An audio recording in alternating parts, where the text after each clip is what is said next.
Good morning, and welcome to Unfiltered Vision News.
Well, good morning, and welcome to Unfiltered Vision News. Oops, sorry, you guys. Go away. I don't want to remove myself from the stage. How did I do that? Sorry about that. Usually, I've got a better transition. Sorry. I was like, wait a minute. I've transitioned before. But good morning, and welcome to Unfiltered Vision News, bringing you the news unfiltered Monday through Friday. Thank you guys so much for joining me here for this Mighty Men Thursday. So today we're going to start out with our trending topics on X. And the first one is apparently the DOJ. They are going to reopen, I want to say, the case regarding the 2020 election, and specifically within Georgia. And so I wanted to pull up a few videos. Not going to play the entire video because this one's 11 minutes, but I want to play enough of it just to give us a little bit of background in what we're dealing with. So there was never a water main break at the Georgia State Farm Arena during the 2020 election. It was a diversion tactic to commit fraud, but there was some of the most compelling election fraud ever caught on video. So let's see what they caught. Two ballots side by side. One of them is marked for Jason Shaw, and it's got a little squiggle mark next to it. You can see it's got the identical mark on the second one. And the ballot image is stored up here on the top left. So this one over here is scanner 5162, that's scanner number 3. Fax number 235, image number 19. And that matches 234, image 59. So you have the same ballot counted twice in the images and counted in the audit. How that's possible, I don't know. Here's one of the next ones. All right, so same fax number 234, image number 2, and 235, image number 61. Republican, Republican, Republican, Republican, all the way down to the point where this little spot up in Fannie Willis matches this one over here. There's no question that that ballot was counted twice. Footage obtained by voter GA appears to show large numbers of ballots being scanned multiple times. Pay attention in the tape we're showing you to the woman wearing yellow at the desk. According to voter GA, she slides ballots into a scanning machine, removes the ballots, and then reinserts the same ballots. This happens multiple times. What occurred at the State Farm Arena that night, and I watched that video, every minute of it, should shock the conscience of every red-blooded Georgian, no matter your political persuasion. I've asked Bob, if you're posting, Bob posting here at the video, I want to pull it up and I want to show you, for those that may not have taken the time to watch this video, I want to show you what occurred there that night that should shock the conscience of every Georgian. Bob, if you would. All right. So this, in the upper left-hand corner, you can see the time. That's 11:05 p.m. This is after everyone was told to go home because there was a major water main break. That was false. There was no water main break at all. There was a toilet leak about 16 or 18 hours earlier in the day, leaking from the ceiling from a suite above. It was cleaned up. It had no impact on this election. The water main break pronouncement was obviously made to clear the room of all poll watchers and the media. So they were told that night that the vote count would be suspended because the water main break, and that they would resume the vote count the next morning. Okay, like I said, this is an 11-minute video. I will leave the link, but I just wanted to give people a little bit of background as to why the DOJ is going back, because they want to question the poll workers now. So I don't know if they're going to question these two individuals because they've already been through litigation, right? And actually won a defamation suit. So it's going to be interesting to find out a real wash what of an election happened for Biden there. next. So now we've got CNN, and they are reporting on what's happening. So without evidence, immediately trotted out the same without evidence.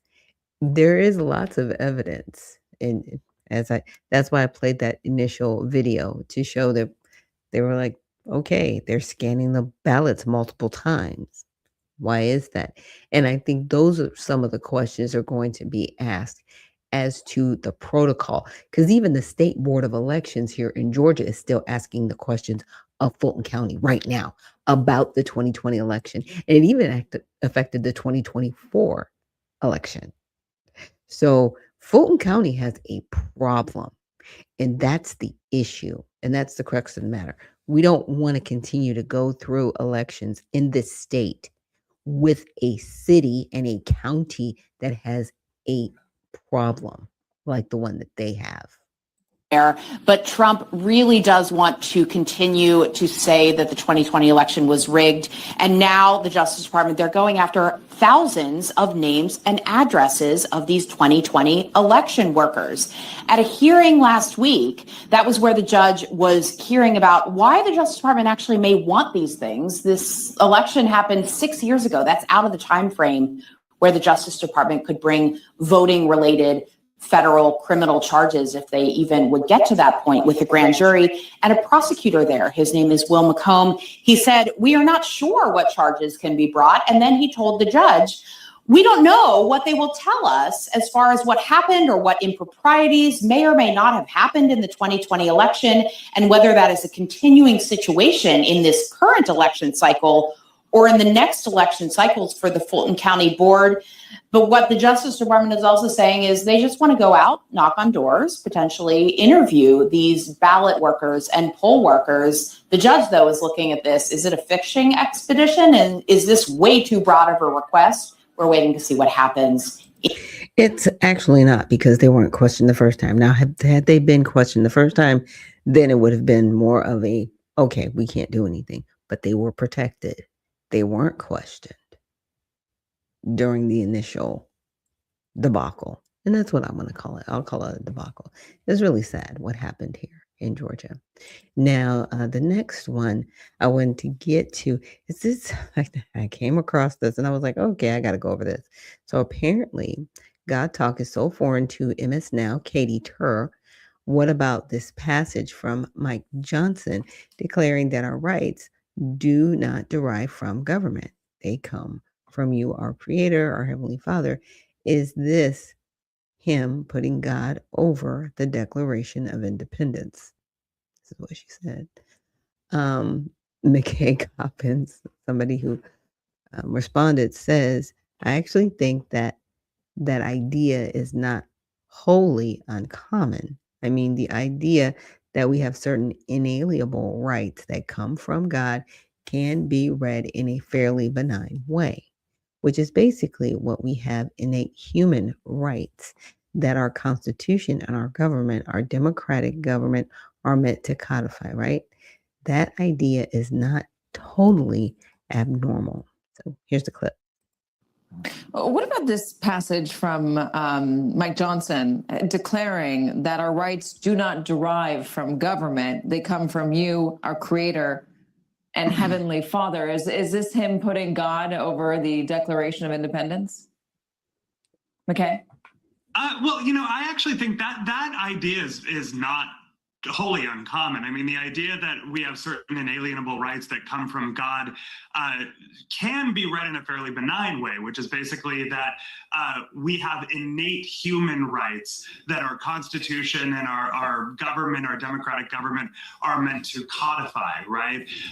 That idea is not totally abnormal. I think that the thing that might alarm some people is some of the rhetoric that we heard at this rally that we are in a spiritual battle, right? That the forces of good and evil are at work here, and that partisan politics is injected directly into the spiritual biblical rhetoric. We have heard that for the last couple of years. It's been ratcheted up more and more, especially since Donald Trump lost in 2020. And it can lead to some pretty dangerous places if it's not kept in check. Yeah. And I understand what they're saying with that, because you don't want to get into a theocracy, right? But I did want to read this before we see the response from Mike Johnson, because all he did was read from the Declaration of Independence. And it does say, we hold these truths to be self-evident, that all men are created equal, that they are endowed by their Creator with certain unalienable rights. Unalienable, meaning that you cannot tell people what to do or how to live, right? There are certain rights that we just have being human. Some of us, right? Because I'm still on that, right? We live in a country. Hey, Spud, thanks for joining this morning. We live in a country where it says all men are created equal, and yet we have civil rights for people because they weren't accepted as human. Now, obviously, that was prior. No, that was after. No, that was after 1776 and during 1776 and prior to 1776. So prior to the Constitution being codified, right? People were not being treated as human beings. And then once it was codified, they still weren't being treated as human beings. And then we had to create civil rights so they would be treated as human beings, instead of saying, hey, these individuals have the same rights that it says in our Declaration of Independence. Again, we need to really have an honest conversation about that. Really, really honest. But I thought it was really sad that this reporter did not understand the Declaration of Independence. It says what it says. But what I really like, what it does continue to say, because people kind of stop right there. And what I like, what it says, is that in here, it says, let me see, but when a long train of abuses and usurpations going around, right, pursuing invariably the same object and license and designed to reduce them under absolute despotism, it is their right, it is their duty to throw off such government and to provide new guards for their future security. Such has been the patient sufferance of these colonies. Yes. And such is now the necessary which constrains them to alter the former systems of government. The history of the present King of Great Britain is a history of repeated injuries and usurpations, all having the direct object the establishment of absolute tyranny over these states. To prove this, let facts be submitted to a candid world. But what I meant to read prior to that was prudence indeed will dictate that governments long established should not be changed for light of transit causes, and accordingly all experience rather in while evils are sufferable. Where is the part that I was looking for? Right to liberty and the pursuit of happiness. Okay. That to secure these rights, governments are instituted among men, derive their just powers from the consent of the governed. So we're the governed, and we are basically giving them consent to be in government, right? We're saying this is okay. It's a mutual conversation. That whenever any form of government becomes destructive of these ends, it is the right of the people to alter or abolish it and to institute new government, laying its foundation on such principles and organizing its powers in such form as to them shall seem most likely to affect their safety and happiness. So basically, when they get out of control, we have the absolute right to rein them in. And I think that's happening. There are certain people that lost their primaries. They may not get elected. But this is a reminder to those in government who think they just rule over us. You don't have rule, you serve us. We've given consent under this declaration. And so a lot of times when people are like, yeah, we just need to throw this out there, don't do that. We have protections with this document. Why do you think people are rushing to get over here? They're not killing themselves to get over here for nothing. But my problem is when they get over here, they bring them with them. Yeah, you bring that dictator mentality with you. So it's for me, you can go back to the country where there's dictatorship and live there and fix it. By the way, you can go home. But if you are not about upholding the laws of this country, you can go. But again, let's check out this response from Speaker Mike Johnson. We had the Rededicate 250 event on the National Mall. It was really an extraordinary thing. Many thousands of Americans came out to participate in that. An historic event. It was a welcome opportunity to recommit ourselves to the cause that our founders fought and died for 250 years ago. And sadly, too many young Americans are no longer taught the moral and religious foundations of our extraordinary country. And that is the source of our greatness, the reason we became the most free, most successful, most powerful, most benevolent nation in the history of the world. But evidently some in the mainstream media missed all that history lesson as well. And I just wanted to comment, it was brought to my attention yesterday that MS Now, formerly MSNBC, mocked me in a big segment they had. And the reason they mocked me was because in my remarks, I led the prayer of rededication on the mall. I stated the self-evident truth that our rights do not derive from government, they derive from our Creator. And they had this entire segment about how ridiculous that was and what a crazy notion, and isn't Johnson such a crazy fundamentalist, et cetera. The best part is I was literally quoting from the Declaration of Independence. So let me take this opportunity. I want to just direct my friends in the mainstream media to the second paragraph of our nation's birth certificate, the Declaration, which remains the most foundational and consequential sentence in all of American history. We hold these truths to be self-evident, that all men are created equal. They're endowed by their Creator with certain inalienable rights, among others the rights to life, liberty, and pursuit of happiness. It shouldn't be too much to ask that the people who talk about politics on TV, on a network that millions of Americans tune into, have a basic understanding of America's political foundations.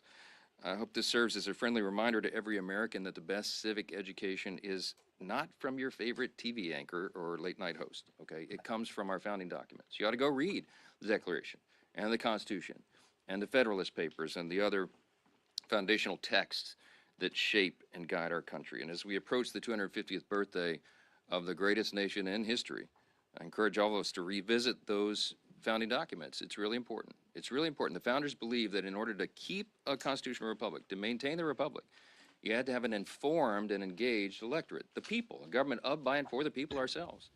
The people have to be engaged. They have to know basic civics. They got to know their foundations. And quite clearly, we need that review. At least some in the media do. Okay. Yeah, and see, they got rid of civics a long time ago for a reason. Because they were, there are people who wanted to indoctrinate children and are. And now those children are adults. And it's interesting because those children are turning on the very people that created them. And in my opinion, they're a mob, right? You've created this mob of people, and then you wonder why they're turning on you. Because they started reading. And they feel cheated. Because everything that they should have learned while they were in school so their lives could be better once they graduated, didn't learn any of that. Because it was more important for you to indoctrinate them. I'm telling you, you're going to be 80 one day and you need a bedpan, and no one's going to know what to do for you because they don't know how to read. You're going to need a doctor one day, and because our education system has fallen so far behind, you're not going to have proper care. Yeah, you want to control people. You don't want them educated. And then you're going to wonder what happens next. It's very interesting. Very interesting. But with that, let's get to another article I came across. Apparently, Mandani, people are calling for him to leave. He hasn't been there 6 months. Like, we're not in June yet. Like, I know we're close to June. He just got there. And they're already calling for him to step down. Week, Mamdani released a pro-Palestinian video that many called anti-Semitic propaganda. He then backed a bill targeting certain Jewish charities. Zoran Mamdani is the first mayor to refuse to participate in the annual Israel Day parade coming up this Sunday. Well, just show us who you are. Just tell us who you are. You just want the truth about the guy. He's showing you. Last night, hundreds of Jewish people protested outside the mayor's official residence for the first time. Brooks Group End Jew Hatred organized this rally. Christians and some moderate Muslims joined in. Organizers say the mayor has failed to address, quote, rising radicalization and anti-American extremism in the city. They want him out of office. Mayor Mamdani promised this city free buses. Well, Zoran, the only thing that's been free in this city is the freedom for anti-Semites to terrorize Jewish New Yorkers. Bigotry being waged on the Jewish community in the city of New York, we are not going to stand for that. This mayor likes to pretend that there is a difference between anti-Zionism and anti-Semitism. I'm sorry, if you hate 90% of Jews, you are a bigot, Zoran! Remove Mamdani! Remove Mamdani! Remove Mamdani! All I'm saying is, he hasn't even made a year. He hasn't even made a real full 6 months. And you're already calling for him to be. I don't know where this goes from here, but I'm like, wow, my goodness. Now, this next one is brought to you by Lori Daniel Favors, and she brought up an interesting point where Berkeley is now decided that they are not going to have AI accessible for their students to use as far as a learning tool. Everything else is paper and pencil. maybe a calculator, a TS, whatever them T tech. Y'all remember them calculators we had to get in high school? Maybe that. But everything else was paper and pencil. And that's when I began realizing that, well, I knew it, but I realized it in real time. The wealthy are not educating their children like we educate ours. Not at all, not at all. And now we're seeing entire bans on artificial intelligence at the so-called wealthier, upper crusty kind of schools. Berkeley Law School is one such school. We're moving beyond the K through 12 and the day school experience to looking at the collegiate experience. And at the higher education experience where we're talking about law school. So you've already gone through your K through 12, you've gone through college, and now you're at law school. They're banning AI entirely at some of the more elite law schools. And then we got Fisk University that's bringing a whole ass data surveillance center onto its campus. Make it make sense, but take a listen to this clip where she explains it in more detail. Let's hear it. UC Berkeley School of Law, one of the top law schools in the country, has just told students they cannot use AI even to brainstorm their homework. The school has reportedly banned students from using AI to conceptualize, outline, draft, or revise academic work. This move highlights a growing divide in higher education when it comes to AI. Some universities are racing to teach AI, while at the same time some professors are trying to prevent students from using AI to think. Law schools are sensitive to this subject because they view legal analysis as a professional skill that needs to be developed internally and not something merely assembled from outputs. At UC Berkeley, a professor said that they were seeing questionable legal reasoning, and they were seeing assignments that appeared to be generated through AI. The professor also said that students were presenting AI-generated legal solutions as their own thinking, and he called it, actually, plagiarism. What's happening at UC Berkeley may be replicated at other schools, so it's important to pay attention to what's going on. There are things... Yeah. And when my husband actually shared this one with me, here's my take on that. The colleges that are allowing AI, they're allowing it because they don't want thinkers. Berkeley is doing the best thing for those students because, see, when you're an attorney, you have to have something called judgment, sound judgment. Whether you are a legal defender or whether you're a prosecutor, no matter where you're at in law, you need to know how to research. You need to know what your paralegal is responsible for, what you're responsible for, how to, present yourself in court before a judge. The legal research that attorneys do have to partake in or participate in, and the judgment that comes along with that, AI can't teach you that. And the more AI is used as a learning tool, right? I'm not saying that AI isn't useful if you need to aggregate information, because that's what I use it for. But see, if the lights went off tomorrow, I know how to run a cash register manually. Okay. I know how to keep a ledger manually. I know how to run a credit card manually. And I know how to get things done manually without any of this. And that's what our children have lost. So the Berkeleys of the world, and trust me, there's going to be a lot more upper crust schools, as they like to call them, that are going to be following suit, because these individuals, if we, again, want them to be lawyers and doctors and all of this, they have to know how to use sound judgment and not rely on a machine to tell them what to do. It's very interesting how those, conversations kind of flowed, right? Our babies aren't learning the Declaration of Independence. They're not learning any civics, right? But they can go onto a tablet or a computer. And a lot of people don't know Steve Jobs, and like just at the end of that conversation of what Lori Daniel was saying, people that are at a certain, I should say, status, their children aren't allowed to use cell phones and tablets and all of these other things that actually destroy the mind's capacity to learn. They just don't allow them to use it. Because what it does, it creates a dopamine response in the brain. And like a drug, the brain wants more and more and more and more and more. And it does not know how to let go of that hit. I mean, really try it. Try it for yourself. Just set your phone away and just say, okay, I'm not going to get my phone. I'm not going to touch it.